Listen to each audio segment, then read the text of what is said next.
মুজিববাদ আর মুক্তিযুদ্ধ কিন্তু এক জিনিস না। 3 আগস্ট আমরা শহীদ মিনারে জড়ো হচ্ছি। নতুন দেশ প্রতিষ্ঠার আগ পর্যন্ত আমরা রাজপথ ছাড়ছি না, এটা আমরা সুস্পষ্টভাবেই জানিয়ে দিয়েছি। আরেকটি কথা বলতে চাই, আওয়ামী লীগকে আমরা 5 আগস্টের পরেই বলেছি যে আওয়ামী লীগ কেবল একটা রাজনৈতিক দল না, এটা তো একটা সন্ত্রাসী সংগঠন অবশ্যই, কিন্তু তার থেকেও বড় বিষয় এটা একটা ফ্যাসিস্ট মতাদর্শ। এই আদর্শকেও পরাস্ত করতে হবে। শুধু আইনিভাবে সাময়িকভাবে নিষিদ্ধ করে আমরা আওয়ামী লীগের মোকাবেলা করতে পারবো না। আওয়ামী লীগকে আমাদের আইনিভাবে, রাজনৈতিকভাবে, সাংস্কৃতিকভাবে, বুদ্ধিভিত্তিকভাবে মোকাবেলা করতে হবে। ফলে আমরা আমাদের শত্রু চিহ্নিত করেছি মুজিববাদ।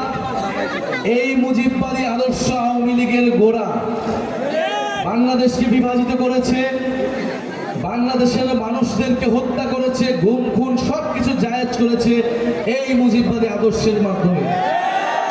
আমরা এটাও বলেছি মুজিববাদ আর মুক্তিযুদ্ধ কিন্তু এক জিনিস না। ফলে আমাদের এই মুজিববাদীদের হাত থেকে আমাদের মুক্তিযুদ্ধকেও রক্ষা করতে হবে, বাংলাদেশের জনগণকে রক্ষা করতে হবে, ভবিষ্যৎ প্রজন্মকে রক্ষা করতে হবে।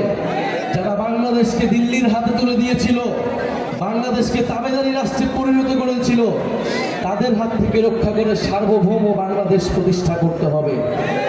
সেই লড়াই আমরা জানি, রাজবাড়ীবাসীকে আমরা পাশে পাবো। রাজবাড়ীর সাহসী সন্তানেরা জুলাই গণ অভ্যুত্থানে শহীদ হয়েছে। সেই শহীদদের আদর্শকে, আকাঙ্ক্ষাকে আমরা ধারণ করি। আমরা জানি আমাদেরকে কেউ পরাজিত করতে পারবে না। আমরা জানি আমাদের শত্রু মিত্রকে, আমাদের লক্ষ্য কি। প্রিয় রাজবাড়ীবাসী কি জানে তাদের লক্ষ্য কি?